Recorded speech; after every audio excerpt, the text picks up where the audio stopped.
decided it again, Lee Maguire.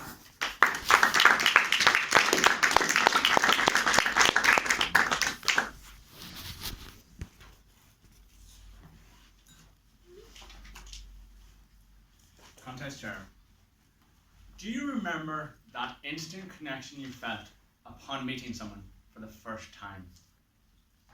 It could have been your husband or wife, your best friend, or even your business partner. Back in the year 2000, I felt my brain click into place like an airport seatbelt. I seen her from a distance. I heard her in the corner. I reached out, hoping to touch her. I knew this wouldn't be possible. A television screen separated us. Thousands of security personnel came between us, and another couple of thousand miles came between us. The first time I heard Britney Spears sing the words, "Oops, I did it again," I felt accepted. I felt validated, and I felt normal for the first time in my life. In the 13 years that went before it, and the 19 years that have come after it, I have made numerous faux pas. I have nearly been expelled by my family, both the Lees and Maguires. I've been nearly kicked out of several Toastmasters clubs. I've nearly lost several jobs. And my friends have nearly made me a social pariah. In 1996, my family and I decided to go to the cinema on a rare, wet day in Monaghan. We decided to go and see 101 Dalmatians. During the climax of this movie, for those of you who haven't seen it, the evil and heartless villain Cruella de Vil receives her comeuppance. Lee Patrick Maguire is absolutely terrified at the sight of her getting her comeuppance, so he takes it to the extreme. How extreme, I hear you ask, ladies and gentlemen? Let me demonstrate. Lee is sitting on the cinema seat like a normal 9-year-old child, but rather than simply look away from the screen after her, Lee puts his head down, but he puts his head down in between the cinema seat. Yes, between where your bum goes and where your back goes. For the next few minutes, my legs were directly vertical up in the air. It took a number of cinema staff to liberate me from this incarceration I had imposed on myself. And the most embarrassing part of that entire story, ladies and gentlemen, is the fact that all that happened, Cruella de Vil, was she simply slipped in a piece of mud. But I was a 9-year-old child and thought I was quite traumatized. Following that dramatic performance by both Cruella de Vil and myself at the cinema in a small town, I decided to take to the stage myself. I successfully auditioned for A Christmas Carol.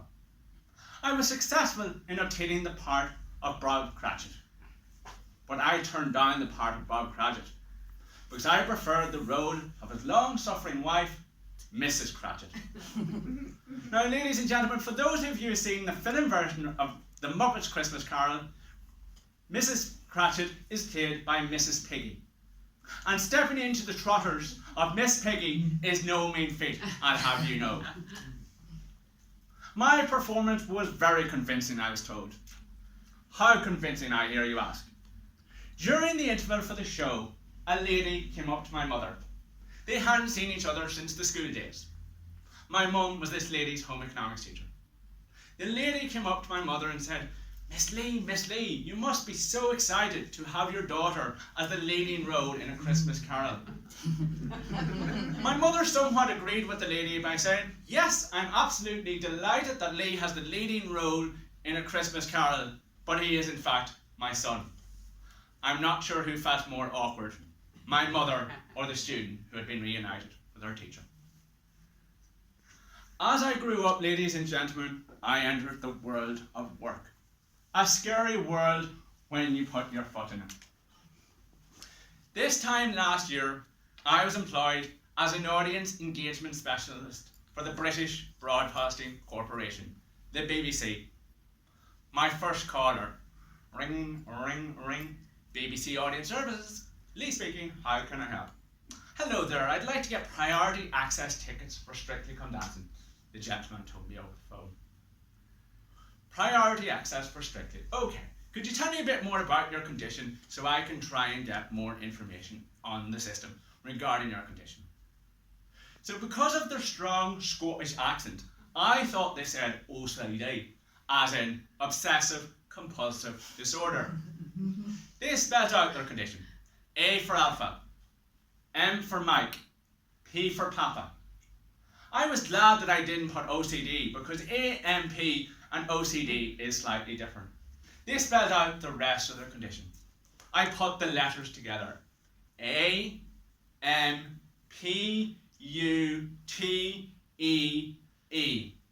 The person wasn't obsessive compulsive disorder. They were, in fact, an amputee.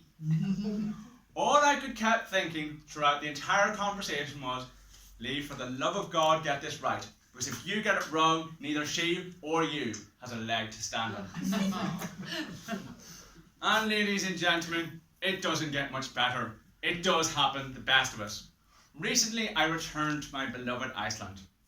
And I heard of the American lady who decided to put her foot into a geothermal geyser. Whether she was attempting the hokey cokey or not, I'm not quite sure. But put it this way, the foot didn't come back out from that insertion. When in Australia, I heard of another American lady who decided to entice a koala to come out of its cage. The baby koala did indeed come out, but the mother had placed honey on her child's cheek to encourage the koala to come out. Mother koala didn't take this kindly, and the child had no cheek by the end of it. So ladies and gentlemen, embrace your weirdness, and if you put your foot in it, try and take it back out. Content, sir.